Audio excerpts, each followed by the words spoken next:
Hi guys! Para sa vlog na to, samahan nyo kami nila Madam Ivan kasi pupunta tayo ng Bangkok. Okay? Pasensya na medyo mahaba yung cut natin sa mga previous vlogs kasi nagkasakit tayo. Medyo hindi natin enjoy yung bakasyon natin.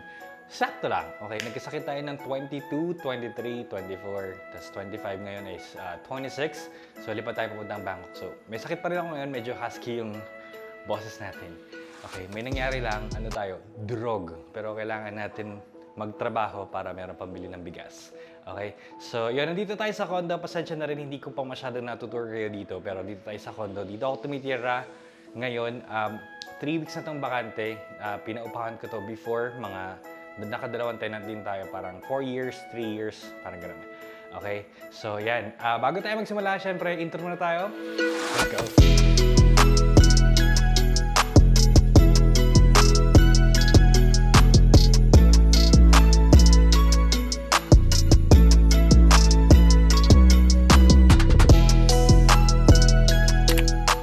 Silog at saka hot silog. Maliit lang yung serving nila kaya dalawa palagi yung in-order ko. So ito yung kape natin, sinali ko na siya sa isang baso. Ito na yung resulta ng dalawang kape. Ito na yung madadali natin sa Bangkok. Alam niyo na itong damit na ito. Ito yung pampatulog natin. Pantulog. Yan. Tapos ito yung mga costume natin dun sa festival or dun sa party. At yung iba, extra damit na lang siya. Ayan. Okay, tapos may extra ako ng sapatos. Ito yung sapatos ko pag pang-party. Ayan, durug-durug na to. Ayan. Ayan, sugat-sugat na siya. Nilabahan ko lang. Tapos yun, maraming wipes. Siyempre, mainit doon sa Bangkok. So, meron tayo nito. Jisoo Life. Chocolate. Mga chocolate. Lalagyan na ng tubig. Another chocolate, candy. At saka yung mga gamot-gamot natin. Ayan. Kita nyo na yung bagahe natin. Konting-konti lang yun. Tapos, meron pa tayong peso. Pambayad natin ito ng tax. Sa travel tax. Ay, wala na pala tayong tax kasi, magbabayad lang ng travel tax kapag Philippine citizen. Parang ganon. Okay? So, yun. Punta na tayo ng airport kasi nandun na sila Madam Ivan. Yata. Mauna-una. Ay, nauna na sila doon. Wala. Tara. See you at the airport.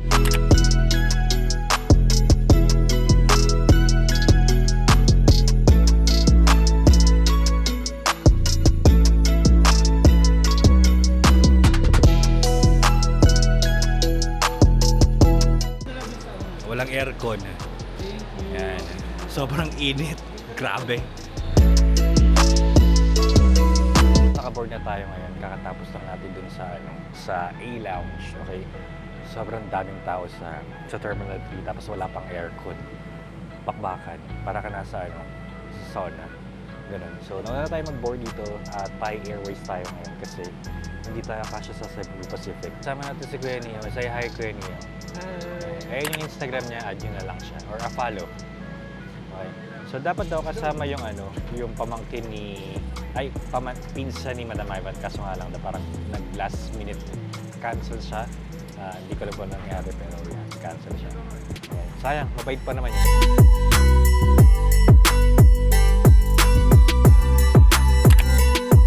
Para sa choices ng food, meron tayong spicy shrimp, tapos yung mga basics, bread rolls, dessert, at saka pasta. Kay Kuya Neo ang pinili niya, chicken and mushroom. Masarap yan. Okay, ito yung pagkain natin, hindi ko yung naubos kasi spicy talaga. Okay, na-review ko na tong Thai Airways, link down below na lang para mapanood nyo yung complete details ng Thai Airways. Dito na kami sa Thailand, to be back. First time mo ba dito, Neo? Yeah, it's my first time. Ay, taray, mag-enjoy ka dito. Mukhang bebenta ka dito rin. Masaya dito sa Thailand actually. And looking forward ako sa mga magiging ganap natin. So, ang dami natin nakasabay ng mga Pinoy na pa-party din. So, pa-party talaga kami. Yun lang pinag-rin. Kamusta naman ang flight? Okay lang mo, ma'am. Sakit tayo na? Oo ba? Ako kasi nakatulog agad ako. Ay, nakatulog ako. Matulog ako mga halfway. Nagiting ako. At nanonood ako ng podcast ni Nicole at ni Catriona Gray. So ayan, nandito na kami sa may airport ng Bangkok, Thailand kakalapag lang namin. Sobrang saya ng experience sa Thai Airways talaga. Isa sa best recommendation kapag pupunta kayo ng Thailand kasi ang bait ng mga stewardess, super bait nila. Tapos yung pagkain ko, hindi ko na nagustuhan kasi nagkamali ako ng order kasi narinig ko spicy. Pero hindi ko narinig yung shrimp. Hindi man ako makain ng shrimp. Tapos yung kinain ko na lang din. Pero hindi ko nakain mga mama kasi sobrang anghang. Pero masarap yung nila. Yung mga ibang binigay like yung tinapay. Tapos yung brownies. Ang sarap. So ngayon, ang ganda Pak! Sino ka dyan? Daming tao ngayon sa airport. Grabe. Kasi December na. So nag-uwian. Yung iba naman nag-vacation party. Ganon. So excited na ako dito. Oh my God, this is my second time. And thank you kay Kuya Jake kasi, di ba? Second time na sa toilet ulit tayo. So sa mga basher ko dyan, wala akong paki sa inyo, i-bash nyo ako. Dead ma ako sa inyo. Bakit naman? Sir, binabash nila ako. Yan, nakakapunta ka lang ng ibang bansa dahil sa libre. Wala akong pake. Kayo, kahit sino naman tatanggapin, di ba? Ayusin nyo kasi mga gani. Oo, tsaka hindi. Yung mag-happy na lang tayo, guys. Magti-2025 na, Pero dito sa Thailand, grabe, ang haba ng lakad. Pero okay talaga siya kasi may chururo. Ano naman tawag siya? May vocalator. Vocalator. Sa Pilipinas, walang ganyan. Meron din. Meron. Hindi ganun kahapon. So, dito ang ganda yung katataga yung mga tax na binabayaran nila. Ay, yung atin ba? Wala. Nangihinayang ako sa 1,620. Ang init. Tapos ano yun? Kaloka. Pero sana mag-improve yung mga ganung sistema. Kasi hindi ko naman nag-effort. Kasi iba nang may naman. hindi nga kasi 'di ba yung yung parking nga ang mahal. So ganun. Wala pa kasi kung makahawak ng DJI Osmo. Kaya siya okay, bakit wala kang mic? Hello. Fresh lang, wala ganda. Punta muna tayo ng money exchange kasi yun talaga ang inuuna dito para may pambayad tayo ng SIM card at saka ng Bolt. Yung Bolt, yun yung katumbas ng Grab nila. Okay, mas cheaper yun. Ang palitan ngayon, 34 baht per 1 USD. Madam, nagpapalit ka na. Kaya na yun. Kaya na. Magkano ang pinapalit mo? Kay Ryle, 10,000. Kay Ryle. Ako 1,000. Stop. Magkano sa'yo, madam? 1,000. Mumudulin ko kayo. $1,000. Ako Yung next na mayaman, magkano pinapalit mo? 6 lang. Di ba dabay ba na bahala sa akin? 60,000? 6 lang? 6,000. Di ba dabay ba kasi bahala sa akin? Gagamitin niya yung face niya. May benta kita dito. So, parehas lang sila yung Super Rich at saka Happy Rich. 34 baht per $1 US. Ito na sila, tapos lang nila magpapalit. Madam, magkano pinapalitan mo talaga? Ano ka pinapalit niyan? 5,000. So, nakuha na kami ng pera lahat. Next naman is yung SIM card.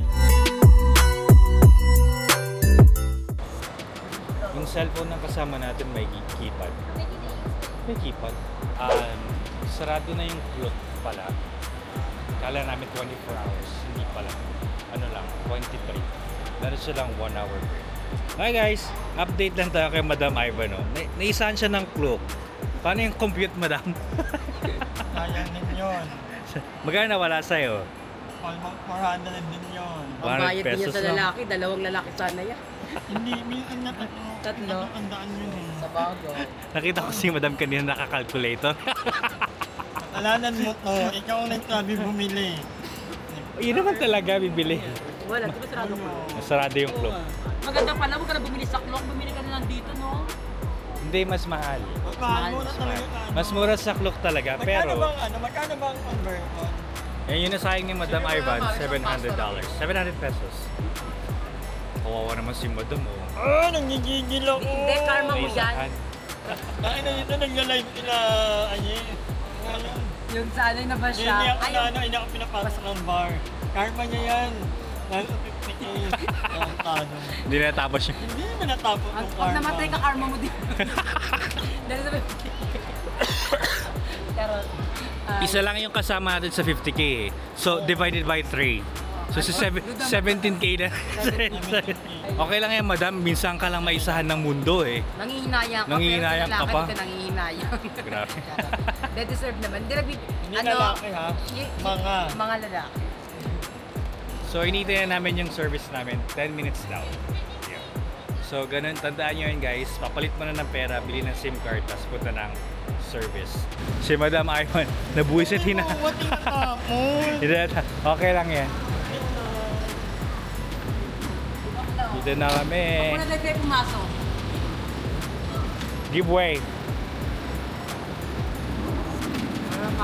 Pwede nang pumarty agad.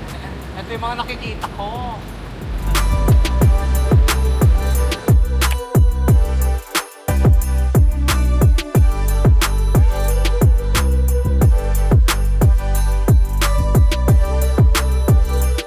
Check-in lang natin.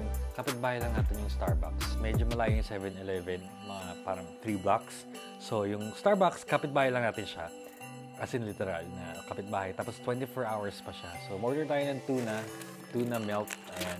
Nakain na natin yung isa. Decaf lang to para makatulog tayo agad-agad. And so, tapos na tayo kumain. Room tour na tayo. Yung door natin, kailangan ng key card para ma-access yung electricity. Tapos, meron tayong sliding door dito sa gilid. Ayan, kita na agad yung toilet. Meron tayong bidet, shower area. Ayan. So, ayun yung shower head. And then, dito naman yung shower gel at saka shampoo. Okay? Tapos, sa left-hand side din yung mirror natin. Hand wash, sink, tapos mga toiletries.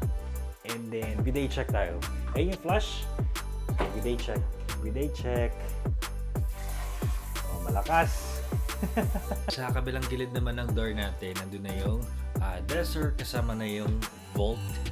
Ayan, at saka meron silang yung hair dryer nila. And then after ng toilet, ito na yung kabuuan ng room natin. Meron tayo ditong luggage area or luggage rack. Tapos meron tayong mini fridge.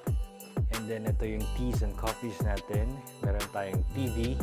Ay yung TV natin, lamp, coffee table, sofa bed, and then ito na yung, I think this is king size bed yan. Kasi, yeah, malaki siya for a queen. So, king size bed yan.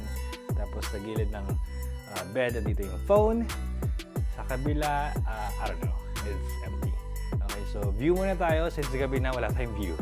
Okay, katabi natin yung mall. Ayan.